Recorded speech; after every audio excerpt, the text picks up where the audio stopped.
क्षमतेचा अंधार दूर सारण्या, मनामनात दीप पेटूया, करुणिया धन्वंतरी पूजन, दीप प्रज्वलन, उद्घाटन आरोग्य शिबिराचे करूया, उद्घाटन आरोग्य शिबिराचे करूया।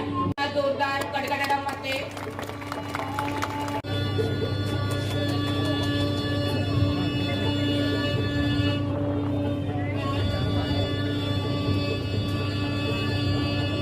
सुमंगल वातावरणात समईच्या उजळल्या वाती, सुमंगल वातावरणात समईच्या उजळल्या वाती मान्यवरांच्या शुभ हस्ते प्रज्वलित झाल्या। मालेगांव शहर के जनरल हॉस्पिटल में 21 अप्रैल बरोज जुमेरात को एक बड़े मेडिकल कैंप का एहतमाम किया गया, जिसका इफ्तिताह जनरल हॉस्पिटल में सुबह 9 बजे अमल में आया।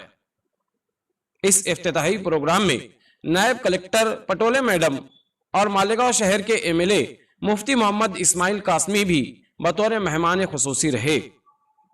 इस प्रोग्राम में एमएलए मुफ्ती मोहम्मद इस्माइल कासमी साहब का इस्तकबाल भी किया गया और मौसूफ ने अपने अंदाज में यहां पर स्पीच भी दी। आइए इस प्रोग्राम को जाग मेरे शहर न्यूज चैनल पर देखते हैं। साथ ही आप इस प्रोग्राम को NXT डिजिटल के केबल नेटवर्क के चैनल नंबर 133 पर भी देख पाएंगे।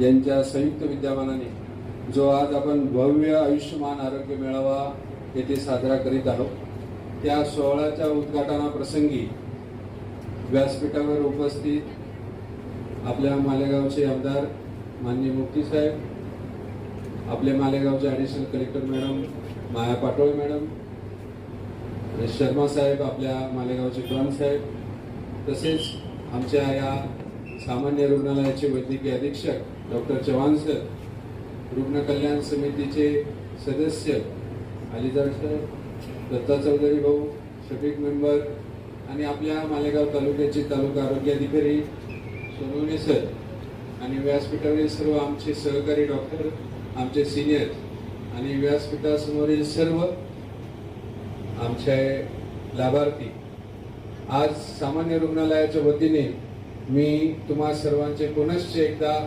सहर्ष स्वागत करतो, सहर्ष स्वागत करतो। आजच्या या भव्य आयुष्यमान आरोग्य मेळाव्याचं जे उद्दिष्ट आहे ते म्हणजे की आपल्या त्या व्याधीविषयी ज्या अडचणी आहेत, मी येथे आमचे जिल्ह्याचे डॉक्टर अरुण पवार यांचं आगमन झालंय, त्यांचंही सामान्य रुग्णालयाच्या वतीने स्वागत करतो आणि चव्हाण सरांना विनंती करतो की त्यांनी त्यांचा सत्कार करावा।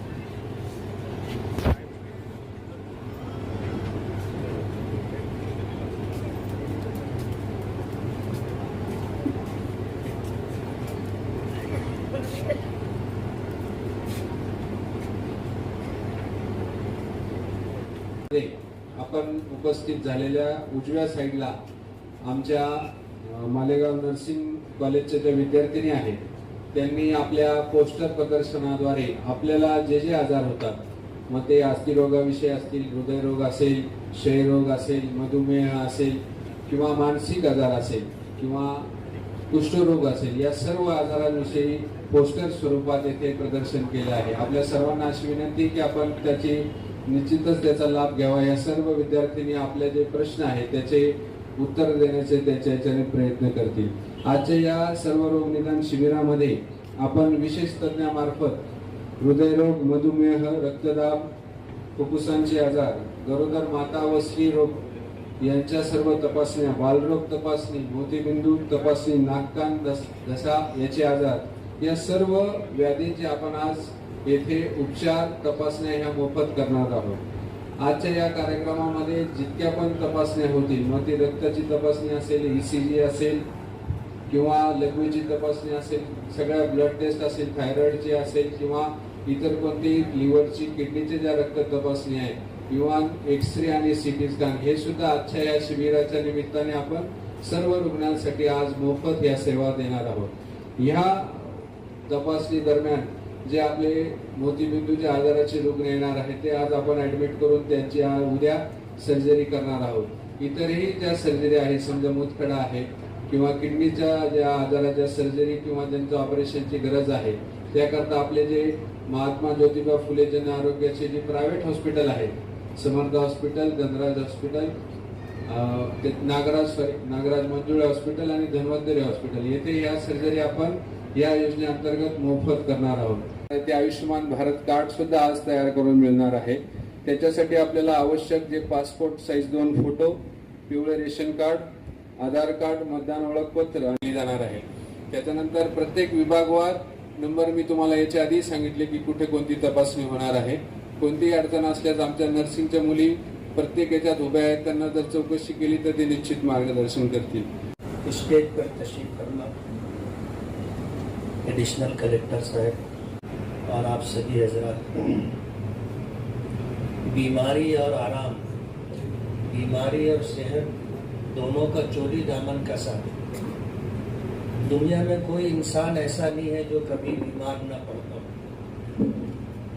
कुछ लोग ऐसे होते हैं जिनकी क़ुव्वत मुदाफ़ात, इम्यूनिटी पावर कम होता है, तो मौसम बदलता है तो वो बीमार हो जाता है. छोटी बड़ी बीमारी लगी होती है. यही वजह है कि ऊपर वाले ने दुनिया का जो निज़ाम बनाया है, उसी निज़ाम के तहत जो लोग चलते हैं वो कामयाब रहते हैं.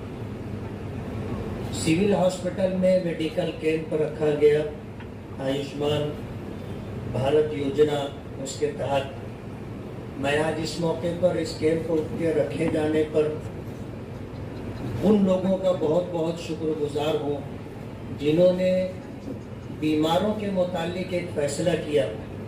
सिविल हॉस्पिटल एक ऐसी जगह है जिसके ताल्लुक से मालेगांव में जो रूमर है वो हमारे मेडिकल ऑफिसर जो हैं उनको, इसी तरह डॉक्टर चौहान है, महाले साहब हैं, ये बताना चाहता हूँ कि सिविल हॉस्पिटल में वो सारी सुविधाएं होनी चाहिए जो डिस्ट्रिक्ट के सिविल हॉस्पिटल में होती. लेकिन हमारे यहाँ वो सारी सुविधाएं ना होने की वजह से बहुत सारे गरीब लोग सिविल हॉस्पिटल की तरफ रुजू नहीं होते, यानी यहाँ आना पसंद नहीं करते. वजह उसकी यह है कि यहाँ आने के बाद उनको मुकम्मल इलाज नहीं मिलता. जो भी इनकी मजबूरी है कि इनके पास डॉक्टर नहीं है, इनके पास सुविधाएं नहीं है, और होता यह है कि फिर उस बीमार को धुलिया रेफर कर दिया जाता है, प्राइवेट हॉस्पिटल की तरफ उन्हें भेज दिया जाता है.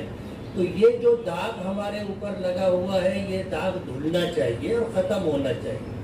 इसके लिए सरकार की तरफ से जो सब सुविधाएं मिलनी चाहिए, हम उसके लिए जद्दोजहद और कोशिश कर रहे हैं. इन डॉक्टर साहिबान से मिल करके, इनसे जानकारी ले करके जो हमसे हो सकता है वो भी हम देने की कोशिश करते हैं. तो मैं ये कहना चाहता हूँ कि आज हमारे सिविल हॉस्पिटल के अंदर जो मेडिकल कैंप रखा गया है, इसको कामयाबी के साथ मंजिल तक पहुंचाने में हमारी नेकनामी है. और हम लोगों की सेवा और खिदमत की वजह से बीमारों को और कमज़ोर लोगों को जो राहत मिलेगी, यही हमारे लिए असल कमाई. तनख्वाह तो सबको मिलती है, सैलरी सबको मिलती है, लेकिन ईमानदारी से काम करने वालों को जो चैन मिलता है, जो दिल का सुकून मिलता है, उसका कोई बदल नहीं. और डॉक्टरी कहो, हॉस्पिटल कहो, ये एक ऐसी जगह है जहां दुखी लोग आते, बीमार लोग आते, अच्छे नहीं आते. कभी ऐसा भी होता होगा कि सुबह से लेकर के शाम तक डॉक्टर के पास कोई तंदुरुस्त आदमी किसी काम के लिए नहीं आता होगा, लेकिन सुबह से लेकर शाम तक बीमार लोग आते रहते. और कभी ऐसा होता है कि बीमारों से मिलते मिलते आदमी खुद महसूस करने लग जाता है कि मैं भी बीमार हूं. तो डॉक्टरों का जो डॉक्टरी का पेशा है, ये दरअसल ये सेवा और खिदमत का पेशा है.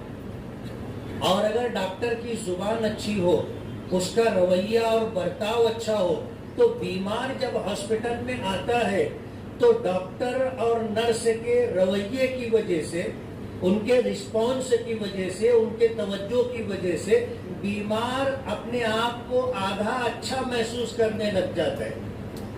लेकिन अगर डॉक्टर का रवैया अच्छा ना हो, स्टाफ का रवैया अच्छा ना हो, तो मरीज अपने आप को, बीमार अपने आप को और ज्यादा बीमार महसूस करने लगता है.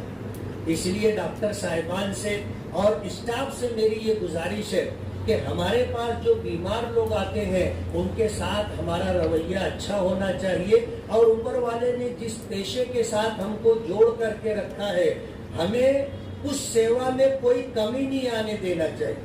अगर आपने ऐसा किया और कोई बीमार आपके रवैये से, आपके इलाज से खुश होता है, अच्छा हो जाता है, तो ये असल कमाई है जो आपके लिए और आपके परिवार के लिए। कहते हैं किसी के काम आ जाए तो आ जाओ, तो किसी का काम आ जाए तो अपनी जिंदगी दे दो। जाहिर बात है हम जिंदगी तो नहीं दे सकते, लेकिन अच्छी सेवा तो दे सकते। इसलिए डॉक्टर साहिबान से और स्टाफ से मेरी ये गुजारिश है कि अपने पास आने वाले मरीजों को अपने बस में जो है वो पूरी सेवा मिलनी चाहिए। मैं आज इस मौके पर यहाँ पर जो है आयुष्मान भारत योजना का प्रोग्राम है, कैंप रखा गया है, बहुत सारी बीमारियों का उसमें इलाज किया जाएगा, और जाहिर बात है इस कैंप से गरीब लोग फायदा उठाएंगे। जिनके पास पैसा है उनको आपके मेडिकल कैंपों की जरूरत नहीं है, वो अपना इलाज प्राइवेट हॉस्पिटलों में अच्छे डॉक्टरों के पास करवा लेते हैं। जिनके पास पैसा नहीं है, गरीब लोग हैं, वो इस कैंप से फायदा उठाएंगे, तो हमारी और आपकी जिम्मेदारी बनती है कि उनको अच्छी सेवा मिले, उनका इलाज हो। आपके अच्छे सेवा की वजह से उनका इलाज हो जाएगा तो उनको भी खुशी होगी, और उनकी दुआएं, उनका आशीर्वाद आपके साथ होगा। बहुत बहुत शुक्रिया। ॲडिशनल कलेक्टर श्रीमती माया पाटोळे मॅडम यांना देखील विनंती करतो की त्यांनी आपल्याला मार्गदर्शन करावं।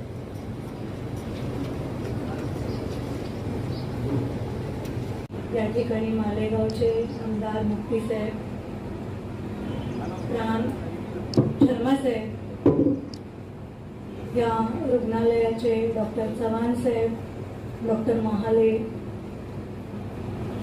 त्यानंतर आरोग्य समितीमध्ये काम करणारे पदाधिकारी, डॉक्टर सोनावणे, इथे उपस्थित असलेले मुद्दामहून पत्रकार बंधू आणि सर्व बंधू भगिनींनो, आरोग्यम धनसंपदा हे काही नवीन वाक्य नाही आहे। फार आधीपासून आपल्याला आपण हे वाक्य वापरतो।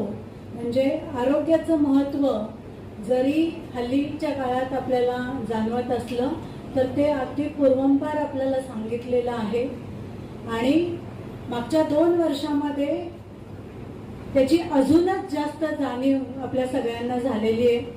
आता मुक्ती साहेबांनी खरं खूप चांगलं सांगितलं की मेडिकल हा एक नोबल प्रोफेशन आहे। आपण मेडिकलकडे त्या दृष्टीने बघतो, आणि मागच्या 2 वर्षामध्ये सर्व डॉक्टरांकडे बघण्याचा सुद्धा लोकांचा दृष्टिकोन हा बदललेला आहे। कारण प्रत्येकाला म्हणजे कोविड हा असा काळ होता की कदाचित मालेगावनी ते इतकं जास्त अनुभवलं नसेल। मी या अर्थाने म्हणते की जे रुग्ण गेले बऱ्याच प्रमाणात मुंबईमध्ये, मोठ्या शहरांमध्ये जो रुग्णांचा मृत्यू झाला त्याचं मुख्य कारण हा तो आजार नव्हता, पण त्याला आयसोलेट राहावं लागायचं।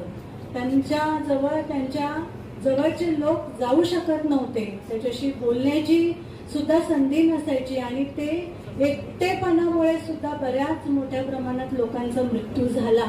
ही एक फॅक्ट आहे। म्हणून मुक्ती साहेबांच्या शब्दांना घेऊन मी पुढे जाईन। त्यांनी जे सांगितलं की ती त्या रुग्णाला दिली जाणारी सेवा आहे, त्या सेवेचा दर्जा खरंच खूप चांगला असला पाहिजे। फक्त रुग्णाला एक रुग्ण म्हणून ट्रीट न करता त्याच्याकडे त्याला एक भावनिक आधार सुद्धा, जे आपल्या इथे उपस्थित असलेल्या सगळ्या आरोग्य सेवक असतील, परिचारिका असतील, डॉक्टर असतील, हा त्यांच्यामध्ये असला पाहिजे। हा खूप चांगला मेसेज आमदार साहेबांनी या ठिकाणी दिला।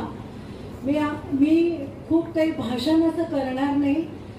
आपल्या संपूर्ण देशामध्ये आरोग्य सेवा ही किती त्रोटक आहे याची जाणीव मागच्या 2 वर्षामध्ये आपल्या सगळ्यांना झाली, आणि ती मजबूत करण्यासाठी हे प्रयत्न होत आहेत। आणि तसंच हे हॉस्पिटल सुद्धा ज्या परिस्थितीमध्ये, ज्या सुविधा त्यांच्याकडे आहेत त्या सुविधाच्या माध्यमातून ते खूप चांगला लाभ देत आहेत, पण त्यांना अधिक सुसज्ज करण्याची गरज आहे आणि शासनाचा तो प्रयत्न देखील आहे आणि येत्या काळामध्ये ते वर्षानुवर्ष सुसज्ज होत जाईल आणि ते रुग्णाच्या सेवेसाठी उपलब्ध असेल.